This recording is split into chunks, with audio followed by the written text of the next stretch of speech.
Hi friends, అందరికీ నమస్కారం. Welcome to my channel. Friends, పెన్షనర్లందరికీ ఇప్పుడే అందిన వార్త.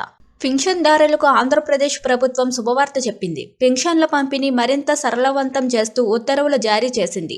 2 నెలల పాటు వరుసగా పెన్షన్ తీసుకోకపోయినా 3వ నెలలో ఆ మొత్తాన్ని ఒకేసారి చెల్లించాలని నిర్ణయించింది. ఈ మేరకు కూటమి ప్రభుత్వం గురువారం ఉత్తర్వులు జారీ చేసింది. వృద్ధాప్య పెన్షన్ తీసుకుంటున్న కుటుంబ యాజమాని మరణిస్తే అతడి భార్యకు మరుసటి నెల నుంచే వితంతు పెన్షన్ మంజూరు చేయనున్నారు. కాగా ప్రస్తుతం పెన్షన్దారులు 2 నెలల పెన్షన్ ఒకేసారి తీసుకునే అవకాశం ఉంది. ఏదైనా కారణాల వల్ల 2 నెలల పెన్షన్ తీసుకోకపోతే 3వ నెలలో ముందు 2 నెలల పెన్షన్ చెల్లించేవారు కాదు. కానీ పెన్షన్దారుల కోసం కూటమి ప్రభుత్వం తాజాగా ఈ వెసులుబాటును కల్పించింది. ప్రభుత్వ తాజా నిర్ణయంతో 3 నెలల పెన్షన్ను లబ్ధిదారులు ఒకేసారి తీసుకునే అవకాశం కలిగనుంది. ఇక కుటుంబం యజమాని మరణిస్తే అతడి పెన్షన్ రద్దు అవుతుంది.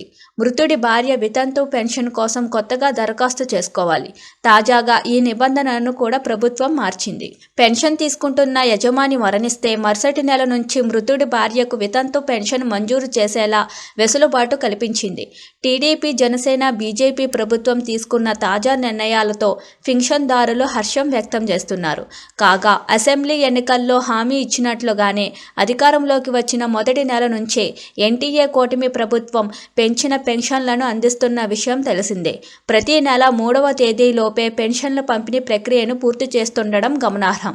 చూస్తున్నారు కదా ఫ్రెండ్స్, ఇలాంటి లేటెస్ట్ న్యూస్ కోసం మన ఛానల్ని లైక్ చేయండి, షేర్ చేయండి, సబ్స్క్రైబ్ చేసుకోండి. Thank you for watching this video.